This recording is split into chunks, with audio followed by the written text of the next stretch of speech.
지난 한 주간 저희 교회는 추수감사절을 맞아서 하나님께 감사하는 마음으로 새벽을 깨워서 특별 새벽 기도회를 가졌습니다.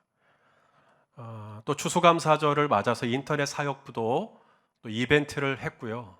또 저도 담임 목사 주관으로 이벤트를 했는데 이제 한 줄 감사, 한 해를 돌아볼 때 하나님께 감사한 마음을 한 줄로 적어 내려가라고 한 줄 감사 이벤트를 했는데 우리 성도님들이 다 반칙을 하신 거예요.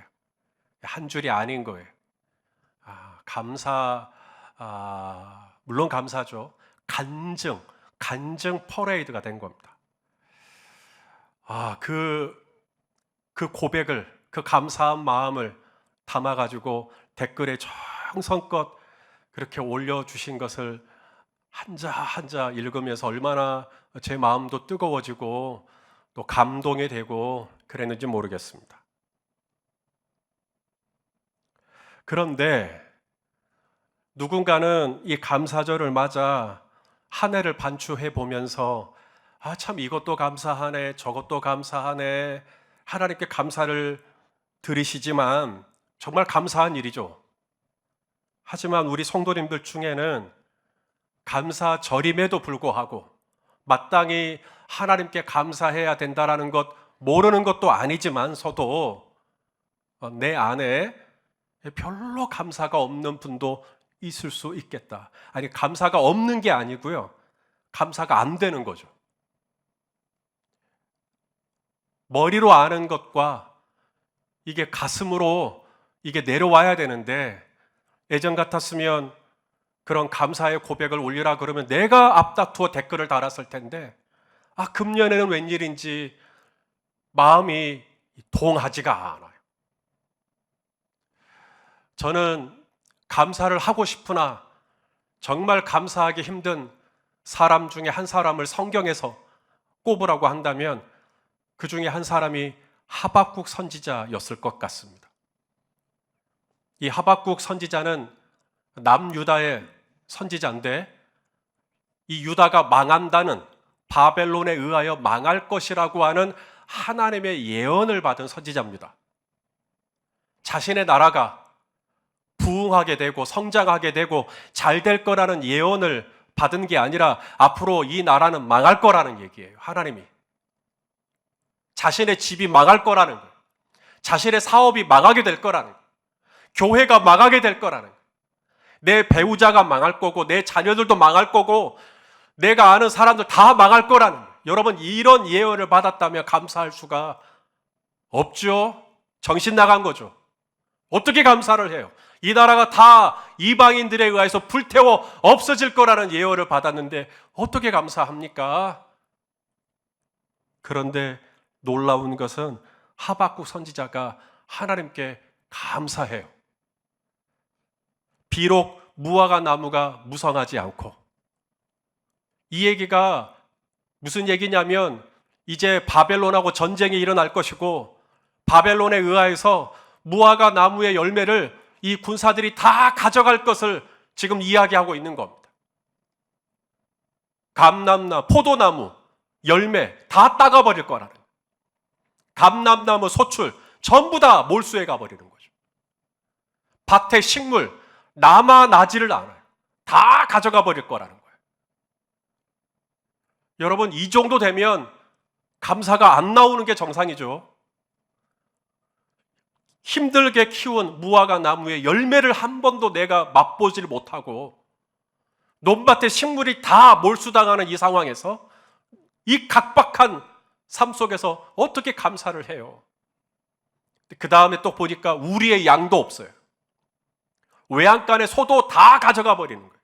다 빼앗겨 버리는 거예요. 피폐해져 버리는 거예요. 재정도 바닥에 나고 건강도 안 좋아지고 관계도 금년에 최악.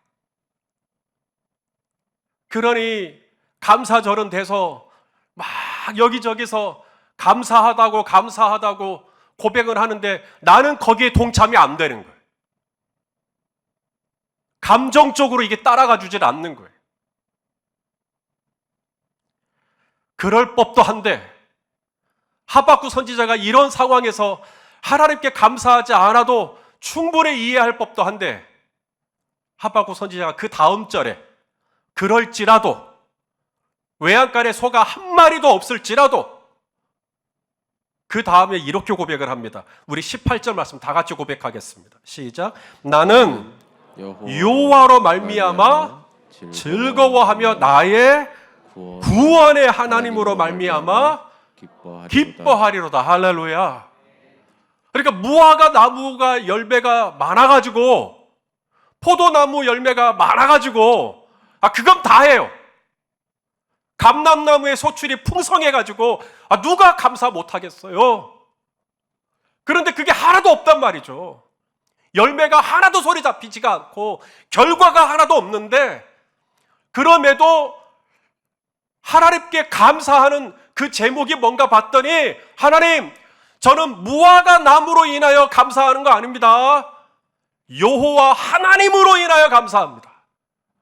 나의 구원의 하나님, 나를 부하게 하시고 나를 건강하게 해주셔서가 아니라 나를 구원해 주신 것, 나를 죄 가운데서 구원해 주신 은혜로 말미암아 하나님 감사합니다.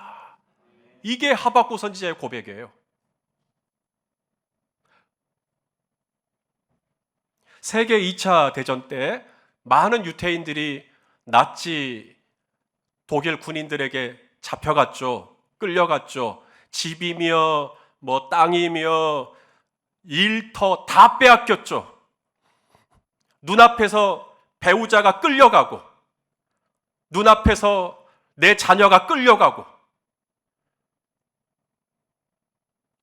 한 유태인이 그랬다고 해요. 책에서 보니까 나치 독일 군인이 들어왔어요. 그리고 집안에 있던 물건들을 싹 다 가져가 버리더라는 거예요. 결혼할 때 그 예물 반지, 폐물 이런 거 싹 다 가져가 버리고 시계 가져가 버리고 TV며 옷가지들이며 싹 다 가져가 버리는 거예요. 그랬을 때 한 유태인이 이렇게 외쳤답니다.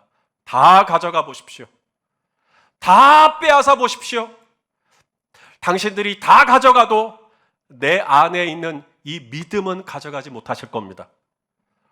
여러분들이 내 옷을 발가벗기십시오. 다 빼앗아도 내 안에 있는 하나님을 향한 내 믿음은 빼앗아 가지 못하실 겁니다. 그랬다고 해요. 아우슈비츠 수용소 아시죠? 많은 유태인들이 이 아우슈비츠 수용소에서 이제 가스실로 가는 거 아닙니까? 죽으러. 가스실로 갈 때 다 죽으러 가는 거 알죠?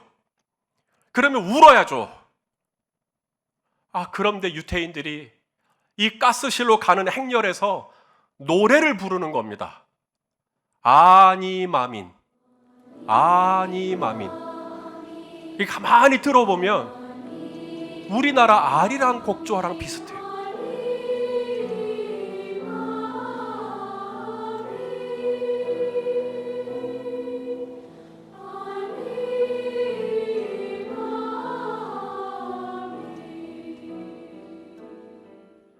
이렇게 부르면서 가요.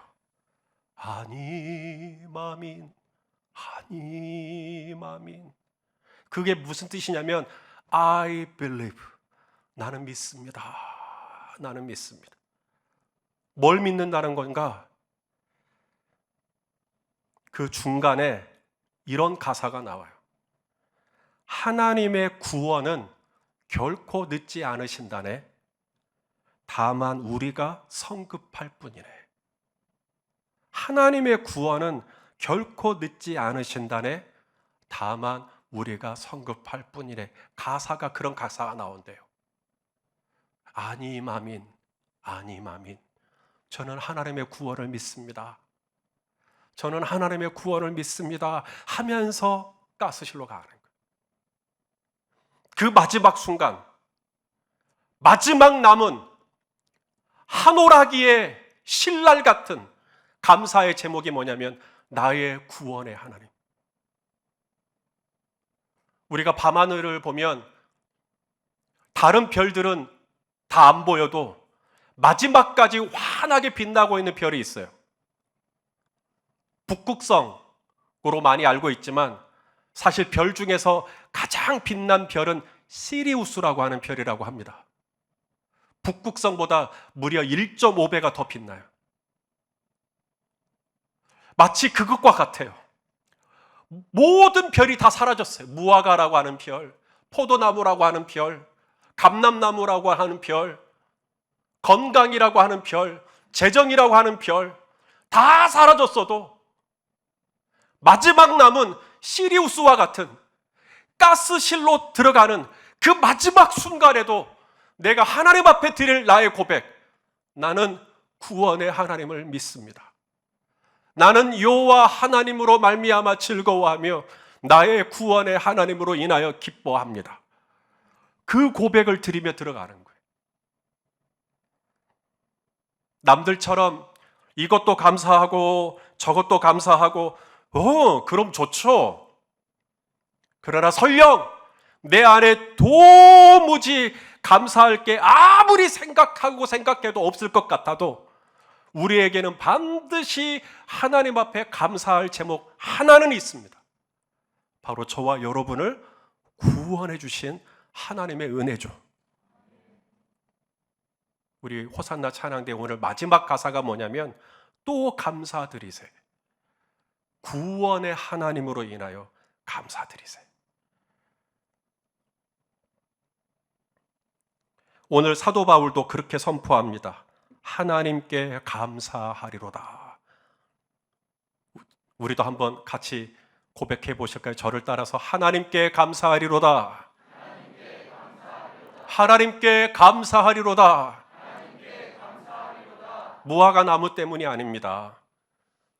포도나무 열매 때문도 아닙니다. 당신 뭐가 그렇게 감사하요? 나를 구원해 주신 하나님, 나를 구원해 주신 하나님의 은혜로 인하여 정말 감사하다 하시면 아멘 해 주시겠습니까? 자, 그러면 나를 구원해 주신 그 은혜가 도대체 뭐길래 감사하는가 하는 거예요. 우리 그런 얘기 많이 듣죠. 구원의 확신이 있으십니까? 그런 거예요. 당신 지금 죽으면 어디 갈 자신? 천국 갈 자신이 있느냐? 그게 구원의 확신이라는 거예요. 그러니까 많은 분들이 구원 받았다. 구원이 뭐냐면 오늘 죽으면 나는 천국에 있다. 하나님 나라에 있다. 이게 구원. 틀린 건 아닙니다. 맞긴 맞아요. 하지만 절대로 그것이 구원의 전부일 수가 없습니다. 하나님이 저와 여러분을 구원해 주신 이 은혜가 우리가 이 땅에서 죽었을 때서야 비로소 우리에게 허락되는 어떤 것이 아니라는 겁니다. 하나님이 저와 여러분을 구원해 주신 은혜는 이 땅에서도 지금 이 순간에도 하나님이 저와 여러분에게 베풀어 주신 은혜가 있어요. 이것을 오늘 사도 바울은 본문을 통해 세 가지를 얘기합니다. 하나님이 나를 구원해 주셨다는 이게 무슨 의미인가? 첫째가 뭐냐면 나의 신분이 바뀌어버리는 겁니다. 이게 구원이에요.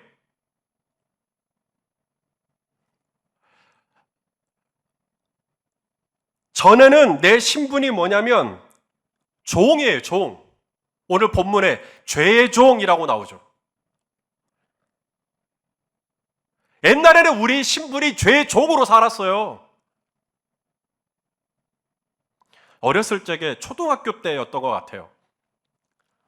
한 친구가 그런 얘기를 했던 게 머릿속에 남아요. 이제 한 친구가 이제 친구들을 이렇게 모아놓고 이제 시키는 겁니다. 야, 너 이거 해, 저거, 이거 해. 그리고 너는 저기 가서 이거 갖고 와. 그리고 너는 내일 해 갖고 와. 막 이렇게 시키는 겁니다. 그러니까 그 이야기를 가만히 듣던 한 친구가 이제 그러는 거죠. 야, 왜?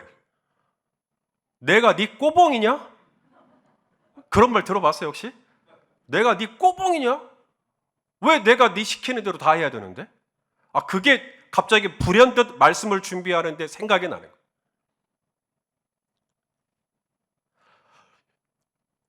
죄가 시키는 대로, 죄가 우리에게 막 시켜요. 저 사람 밉지? 미워해. 저 사람 꼴보기 싫지? 인사도 하지 마. 죄가 우리한테 화나지. 화내버려. 물건 집어 던져버려. 문 쾅 닫아버려. 막 죄가. 저 사람 질투나지. 질투해. 저 사람 시기나지. 죄가 우리 안에 마셔버려. 안 봐야 되는데 그 봐버려. 계속. 아니 그럴 때 우리가 죄한테 말할 수 있어야 돼. 죄야, 내가 네 꼬봉이냐? 하나님은 저와 여러분을 처음부터 죄의 종으로 만드시지 않았어요. 하나님이 본래 아담과 하와를 하나님의 말씀에 순종하는 하나님의 종으로, 그것을 오늘 본문에서는 의의 종이라고 해요. 하나님의 종으로 우리를 만드셨는데 우리가 하나님의 말씀을 따라 살아야 되는데 마귀가 시키는 대로 하고 있는 거예요. 마귀가 먹어. 그러니까 아담과 하와도 먹어버렸어. 그것을 딱 끊고, 마귀야, 내가 네 꼬봉이냐? 내가 네 종이냐? 너 왜 나한테 이래라 저래라 해? 하나님이 동산 중앙에 있는 나무의 실과는 절대 먹지 말라 그랬다고. 나 안 먹을 거야. 이랬어야 되는데 따라가 버린 겁니다. 그래서 죄의 꼬봉이 돼버린 거예요. 죄의 종이 돼버린 겁니다. 그때 이후로. 그래서 우리는 이 죄 가운데 놓이게 됐고 죄가 우리를 주장하기 시작하는 것이죠. 하나님이 우리를 내버려 뒀으면 우리는 계속 죄의 종의 신분으로 죄에게 묶여 사는 거죠. 그런데 하나님께서 저와 여러분을 부르시고 우리가 지었던, 죄의 종이 돼서 지었던 모든 부끄러운 죄들을 하나님의 아들 예수 그리스도에게 다 전가시키시고, 예수님이 우리를 사랑하사 우리를 위하여 자기 몸을 죄덩어리, 우리의 모든 죄를 다 짊어지시고 죄덩어리가 되어주셔서 십자가에서 대속의 피를 흘려주심으로 말미암아 저와 여러분을 대속, 구속, 그래서 죄의 종이 아니라 이제는 하나님의 자녀로 우리의 신분을 바꿔버려 주신 겁니다. 이게 구원이에요.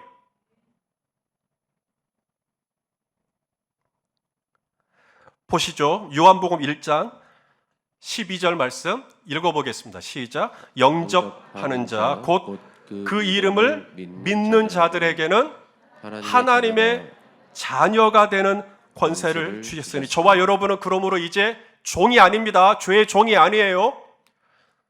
물론 우리 안에 죄성이 있죠. 그래서 우리가 죄인은 맞아요. 죄성이 있기 때문에 또 죄를 짓죠. 또 유혹에 넘어지죠. 하지만 우리는 더 이상 죄의 종은 아닙니다. 죄가 우리의 주인은 아니에요. 우리가 구원을 받고 이제 저와 여러분의 신분은 종이 아니라 하나님의 자녀예요. 죄인이기 때문에, 죄성이 있기 때문에 죄를 짓지만 우리는 종으로 죄를 짓는 게 아니라 우리는 하나님의 자녀라는 신분을 가지고 있다는 겁니다. 갈라디아서 4장 6절도 같이 읽겠습니다. 시작. 너희가 아들임으로 하나님이 그 아들의 영을 우리 마음 가운데 보내사 뭐예요? 아빠, 아버지라 부르게 하셨느라. 종이 주인을 아빠라고 부르면 어떻게 될까요? 난리가 나는 것이죠. 종은 늘 두려움 속에 삽니다. 열심히 청소를 해요. 열심히 청소를 해놓고 이거 주인이 마음에 안 들면 어떡하지? 빨래를 해요. 열심히 빨래를 해요. 신내가 아직도 나는 것 같은데 주인이 마음에 안 들면 어떡하지? 늘 불안해해요. 끼니 때가 돼서 밥을 다 차려드렸어요. 이거 짜다 그러면 어떡하지? 맵다 그러면 어떡하지? 마음에 안 들면 어떡하지? 그게 종이에요. 종은 한 번도 편할 날이 없어요. 늘 처벌에 대한 두려움, 거절에 대한 두려움, 버림받을 것에 대한 두려움, 늘 이런 두려움 속에 살아요. 종은. 제가 중국 연길에서 탈북자 사역을 하시는 CCC 출신의 선교사님을 만나서 교제를 했었는데 그 선교사님이 그런 얘기를 하시더라고요. 자기는 딱 보면 마트를 가거나 버스를 타거나 이렇게 보면 탈북자를 알아보겠대요. 저분 탈북자시구나. 왜 그럴까요? 그분의 옷차림 때문일까요?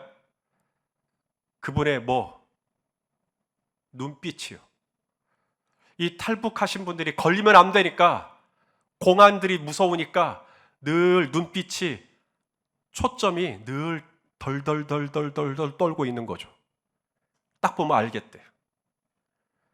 여러분, 그게 종이에요. 종은 늘 두려워요. 종은 늘 잘 해놓고도 불안해요. 하지만 자녀는 어떨까요?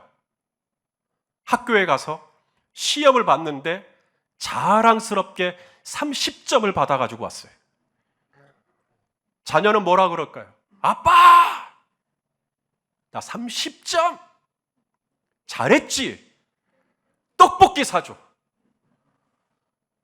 누구 집 자녀라고는 말하지 않겠습니다. 그게 자녀예요. 내가 다른 친구들보다 노래를 좀 못해도, 내가 다른 친구들보다 내가 감각이 좀 떨어져도, 내가 다른 친구들보다 재주가 좀 모자라도 전혀 문제가 되질 않습니다. 왜냐하면 절대 이것 때문에 내가 버림받을 거라는 두려움이 없어요. 자녀는 거절받을 것이라는 두려움이 없습니다. 자유한 거예요. 하나님이 저와 여러분을 이제는 종이 아니라 자녀라고 하는 완벽한 자유를 저와 여러분에게 허락해 주신 것을 믿으실 수 있기를 바랍니다. 우리 사무엘상 12장 22절 말씀 한번 같이 한번 읽어볼까요? 시작. 여호와께서는 너희를 자기 백성으로 삼으신 것을 기뻐하셨으므로 여호와께서는 그의 크신 이름을 위해서라도 자기 백성을 절대로 버리지 아니하실 것이요. 믿으십니까? 자, 이번에는 예레미야 말씀인데 쉬운 말로 제가 번역을 찾아봤습니다. 31장 37절 말씀 시작. 나 주가 말한다. 또 너희 가운데 누가 위로 하늘의 넓이를 다 측량하고 아래로 땅의 기초를 다 탐색할 수 있겠느냐? 행여 그럴 수 있다면 모르겠거니와 그렇지 않는 한 나도 이스라엘 자손들이 저지른 온갖 행위들로 인하여 그들을 버리는 일은 결단코 없을 것이다. 이는 나 주의 말이다. 할렐루야. 우리가 지은 죄가 아무리 많고 하지만 우리 하나님께서는 그 일로 말미암아 나는 결단코 너를 버리지 않는다. 우리가 외국에 나갔다가 들어오잖아요. 공항에. 그러면 이제 두 개의 줄이 있어요. 두 개의 줄. 한 줄은 되게 사람들이 많이 서 있어요. 왜 거기에 사람들이 많이 서 있냐면 그분들이 다 외국인들이에요. 이분들은 우리나라에 들어올 때 입국 심사라는 걸 받아야 돼요. 한 분 한 분 다 체크해요. 당신은 어느 나라에서 왔으며? 당신이 이 나라에 온 목적은 뭐냐? 당신은 이 나라에 얼마나 머물 거냐? 막 이런 거 다 체크해요. 하지만 또 한쪽에 줄이 있어요. 여기는 내국인 전용이에요. 저와 여러분이죠. 거기는 줄이 서 있을까요? 아니에요. 패스. 왜냐하면 우리는 외국인이 아니니까. 여러분, 구원을 받았다라는 게 바로 그거예요. 구원받기 전에는 나 외국인이에요. 하나님 나라 입장에서는 외국인이에요. 그런데 내가 구원을 받았잖아요. 하나님의 자녀가 됐잖아요. 이제는 내 국적이 바뀌어버렸어요. 그래서 이제는 내가 하나님 나라의 패스권을 갖게 되는 것입니다.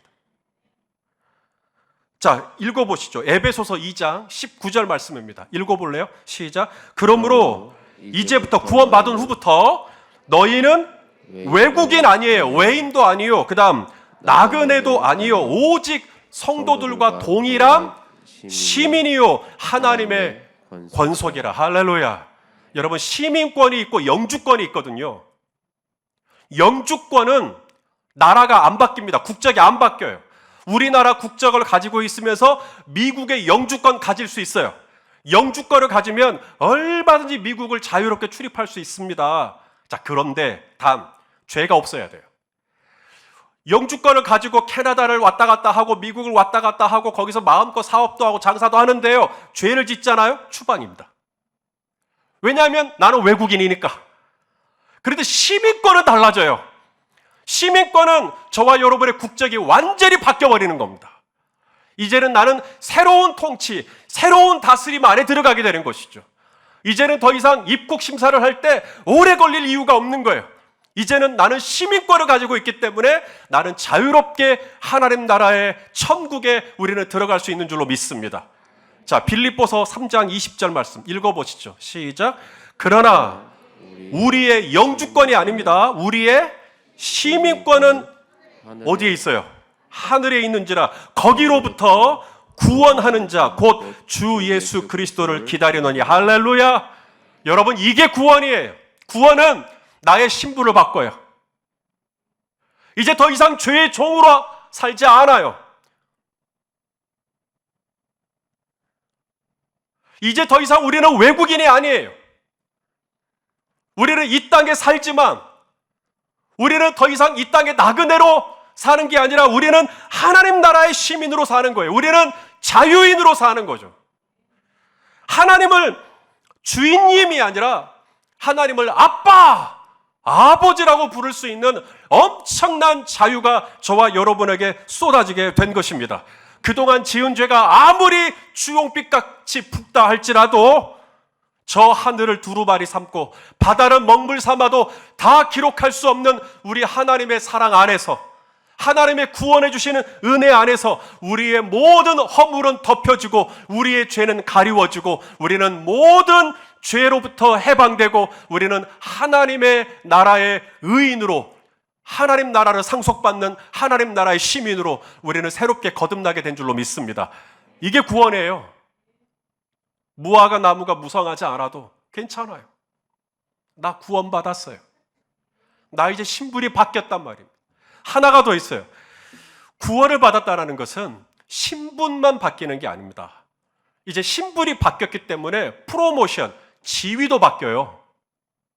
아까 사도 요한이 그랬잖아요. 하나님을 영접하는 자, 그 이름을 믿는 자들에게는 하나님의 자녀가 되는 뭐가 주어져요? 권세요. 권위가 주어져요. 여러분, 왕의 아들이 됐는데, 왕의 딸이 됐는데 당연히 권세가 있죠. 대통령의 자녀의 말을 누가 무시하겠어요? 왕의 아들의 말을 누가 무시하겠어요? 하나님께서 본래 우리를 그렇게 만드셨잖아요.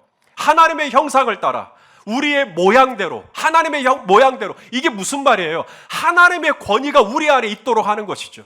그래서 하나님이 남자와 여자를 창조하시고 제일 처음 하셨던 명령이 뭐냐면 땅에 충만해라, 땅에 번성해라, 땅을 정복해라, 땅을 다스려라. 너희에게 그런 권세가 있다.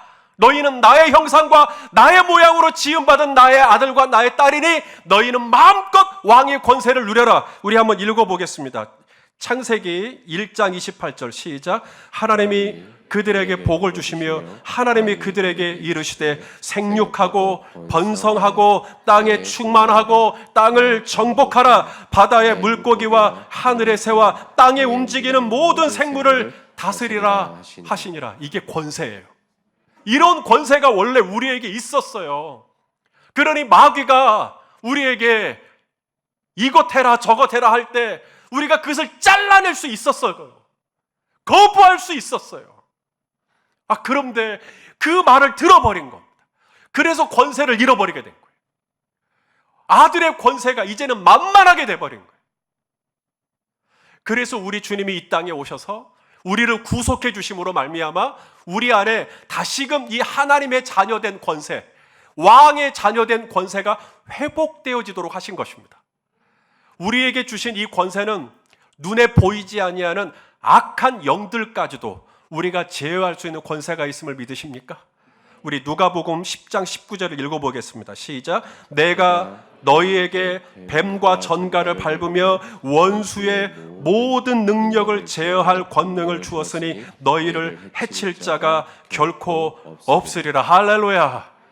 여러분, 이게 구원이에요. 구원은 나 하나님의 자녀가 됐네, 나 이제 하나님을 아빠 아버지라 부를 수 있게 됐네, 거기서 멈추시면 안 되고 이제 하나님의 자녀가 됐으니까 여러분 이제 그 권세를 사용하셔야죠. 또다시 죄가, 마귀가, 귀신이 우리에게 이렇게 해라 저렇게 해라 할 때 우리가 이 권세를 쓰는 것이죠. 마귀야, 내가 네 꼬봉이냐? 내가 네 종이냐? 나 이제 더 이상 네 종 아니다. 나 하나님의 아들이야. 너 잠잠하고 떠나. 이제는 우리가 그렇게 말할 수가 있는 것입니다. 또 마귀는 저와 여러분의 마음에 헝클어진 생각들을 막 집어넣어요. 이상한 생각들을 막 집어넣거든요. 그럴 때 머리를 흔들어 버려야 돼요. 마귀야, 나는 네 종 아니다. 나 하나님의 종이야. 나 의의 종이야. 나 하나님의 아들이라고. 나 더 이상 건드리지 마. 예수의 이름으로 명하노니 너희는 잠잠하고 떠나갈지어다. 그렇게 명령할 수 있다 이 말입니다. 얼마나 많은 주의 백성들이요, 자기가 독수리인데 닭인 줄 알아요. 아직도 독수리인데 닭인 줄 알아요. 그래서 닭장에 살아요. 아니, 그 날개를 펼치면 얼마나 아름다울 텐데 날개 한번 못 펼쳐보고 나는 닭이야, 나는 못났어, 나는 부족해, 나는 죄인이야, 나는 어쩔 수 없이 죄를 짓는다고, 나는 죄가 나를 유혹하면 나는 넘어질 수밖에 없을 만큼 나는 약해, 난 닭이야. 그리고는 땅에 떨어진 그 더러운 모이들을 막 주워 먹고 사는 거예요. 아니, 독수리가 땅에 떨어진 모이 먹으라고 독수리가 있는 게 아니거든요. 하나님은 저와 여러분을 단 한 번도 그런 존재로 지으지 않았어요.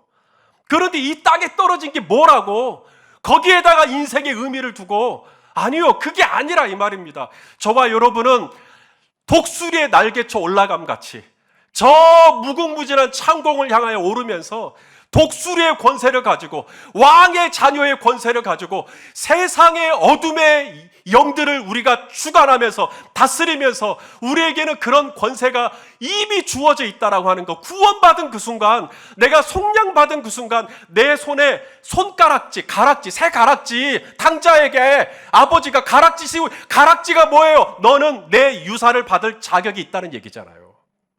하나님이 저와 여러분에게 새 가락지를 신겨주면서 우리에게 권위가 있다고, 너에게는 권세가 있다고. 여러분, 이게 구원입니다. 나의 신분만 바꿔주시는 게 아니라 나에게 무궁무진한 지위를 높여주시는 거예요. 사도 요한이 요한계시록에 보면 그런 환상을 봐요. 요한계시록 5장 10절 쉬운 말로 이렇게 되어 있습니다. 읽어보시죠. 시작. 주께서는 그들로 우리 하나님 앞에서 나라를 이루게 하시고 또 하나님을 섬길 제사장들로 삼으셨으니, 그들이 성도들입니다. 그들이 온 땅을 다스려 땅 위에서 뭐예요? 왕 노릇하게 될 것입니다. 왕은 아니에요. 왕은 하나님이시니까. 하지만 우리는 왕의 자녀가 되었으므로 왕 노릇을 할 수 있게 되는 것이죠. 이게 구원입니다. 이제 더 이상 죄에게 끌려가는, 어쩔 수 없이 끌려가는 나약한 존재가 아니라 저와 여러분은 죄를 다스릴 수 있는, 가인아, 죄가 네 문 앞에 있지만 너는 그 죄를 다스릴지니라. 우리에게 그런 권세가 주어졌어요. 그래서 우리 성도님들 그 묵혀있던 어깨축지에 힘을 쫙 주시고 마음껏 우리 주 예수 그리스도의 그 놀라우신 은혜 안에서 하나님의 자녀된 특권과 권세를 무궁무진하게 누리시는 은혜가 있기를 축복합니다. 자, 하나가 더 있어요. 구원받았다라는 게 뭐냐? 신분도 바뀌었고 지위도 바뀌었는데요, 하나가 더 있어요. 이제는 내 인생의 목표, 내 인생의 가치관이 달라집니다. 전에 중요하게 여겼던 가치, 구원받기 전에 중요하게 여겼던 가치와 구원받고 난 이후에 중요하게 여기는 가치가 달라진 거예요. 그래서 우리 성도는 지금 이 시간 여기 있는 거예요. 이 주일날 11시에, 아니 지금 12시네요. 이 시간에 내가 뭐 할 것인가? 예전에 이 시간을 썼던 가치와 내가 지금 이 시간을 쓰는 가치가 완전히 달라져 버린 겁니다. 구원을 받으면 시간을 쓰는 가치, 물질을 쓰는 가치, 물질도 보세요. 10,000원, 20,000원. 이제는 제주도에 계신 목사님들을 위해서 내가 아니 그런 마음이 어떻게 생기냐고요. 1,000원짜리 한 장도 아까울 수 있는데 이제는 기꺼이 이웃을 위해서 감도 나누고 시골에서 막 추수하고 얻은 쌀도 나누고, 아니 이런 마음이 어떻게 생기느냐고요. 구원받은 하나님의 자녀가 이제는 인생의 가치관이 달라지다 보니까 이것을 나가 아니라 다른 누군가를 위해서 나눌 수 있는 은혜, 여유로움, 너그러움, 관대함이 저와 여러분 안에 생기게 되는 것이죠. 여러분, 동산 중앙에 에덴 동산 중앙에 무슨 나무가 있었죠? 선악을 알게 하는 나무만 있지 않았습니다. 에덴 동산 중앙에는 선악을 알게 하는 나무도 있지만 하나가 더 있어요. 자, 창세기 2장 9절 말씀 읽어보시죠. 시작. 여호와 하나님이 그 땅에서 보기에 아름답고 먹기에 좋은 나무가 나게 하시니 동산 가운데에는 뭐예요? 생명나무와 그 다음 선악을 알게 하는 나무도 있더라. 그러니까 아담과 하와는 선택을 했던 겁니다. 생명나무를 선택해야 되는데 선악을 알게 하는 나무를 선택해버린 거예요. 하나님이 그걸 하지 말라 그랬는데 하나님이 답을 알려주신 거잖아요. 내가 뭘 선택해야 할지를. 그런데 마귀가 속삭이잖아. 이거 먹어. 아니야, 그거 먹으면 죄야. 죄를 지으면 죽어. 그것은 독약이 있어. 안 먹을 거야. 거부를 했어야 되는데 마귀가 안 죽어. 너 이거 먹어도 네가 이거 먹으면 하나님처럼 될까 봐 하나님이 먹지 말라 그런 거야. 이거 먹어. 하나님처럼 되는 게 뭐라고? 아니 내가 피조물인데 내가 조물주가 되는 게 뭐 어떻게 그게. 그래서 그걸 먹어버립니다. 그리고 선악을 판단하기 시작하는 거죠. 내가 하나님이 돼갖고. 내가 하나님이 돼가지고 선악을 판단하니까 부부관계가 어떻게 돼요? 너 왜 그랬냐 아담아. 그러니까 아담이 바로 비난하잖아요. 아내를. 저 여자 때문이라고. 내가 하나님이 돼서 선과 악을 판단하고 다니니까 자꾸 사람을 비난하고 정죄해. 저 사람이 문제고 이 사람이 문제고 자기 문제는 안 봐요. 가인이 어때요? 자기 동생을 비난하잖아요. 내가 너 때문에 그러는 거라고. 죽여버리잖아요. 하나님이 돼서 선악을 판단하기 시작하고 옳고 그름을 내가 다 주관해버려요. 그러니까 얼마나 사람이 이상해지냐면 내가 잘못한 것에 대해서는 한없이 관대해요. 나는 지각할 수도 있고 나는 좀 게으를 수도 있고 나는 좀 거짓말도 해도 되고 그런데 남이 그렇게 하면 이보다 더 못한 죄인이 없는 것처럼 막 비난하고 그게 그렇게 돼버리니까 어때요? 부부관계가 좋아질 리가 없죠. 서로 하나님이 돼서 상대방을 판단하는데 어떻게 그 관계가 좋아져요? 그래서 아담과 하와 가정이 다 깨지잖아요. 바삭바삭. 부부관계만 깨져요. 형제관계도 깨져요. 하나님이 돼가지고 옳고 그름을 내가 다 판단하니까 교회도 깨집니다. 사회도 깨집니다. 나라와 나라 간에는 전쟁까지 불사합니다. 내가 하나님이 돼서 선악을 알게 하는 나무는 절대 먹지 말라고 하나님이 말씀하셨는데 결국은 거기에 손을 대가지고 내가 하나님이 돼서 선악을 판단하면 좋을 것처럼 아니요. 그것은 나에게 사망의 열매를 줬어요. 가정의 사망이 오고 관계의 사망이 오고 나라의 사망이 오고 공동체의 사망이 오고 그래서 예수님이 오신 겁니다. 아담과 하와는 선악을 알게 하는 나무를 선택했지만 예수님은 우리에게 오셔서 생명나무를 선택하세요. 그래서 사람들이 돌을 들고 이제 죄 지은 여인을 데리고 온 거잖아요. 내가 하나님이고 내가 선악을 판단하니까 이 여인은 죽어 마땅한 거죠. 그래서 손에다 돌을 든 거 아닙니까? 내가 하나님이니까 내가 판단하니까 이 사람 돌 맞아 죽어야 된다고 예수님이 말씀하십니다. 너희 중에 죄 없는 자가 돌로 쳐라. 이게 생명나무예요. 선악을 알게 하는 나무의 열매를 먹으면 진즉 돌로 쳐 죽였어요. 그러나 생명나무를 선택하면 어떻게 되는지 아세요? 나도 죄인인 거예요. 전에는 내 배우자가 잘못했다고 생각했는데 생명나무를 선택하면 나도 잘한 게 별로 없는 거예요. 나도 미안해지는 거예요, 아내한테. 나도 미안해지는 거예요, 아들한테. 아들아 미안하다. 딸아 내가 소리쳐서 미안하다. 아빠가 그러지 않았어야 되는데 너 아까 무서웠지? 미안. 아빠가 잘못했어. 갑자기 이게 구원이에요. 예전에는 내가 옳다라는 게 입증돼야 돼요. 내가 선해요. 나는 의로워요. 나는 잘못한 게 없어요. 네가 잘못한 거지. 그리고 막 다그쳤어요.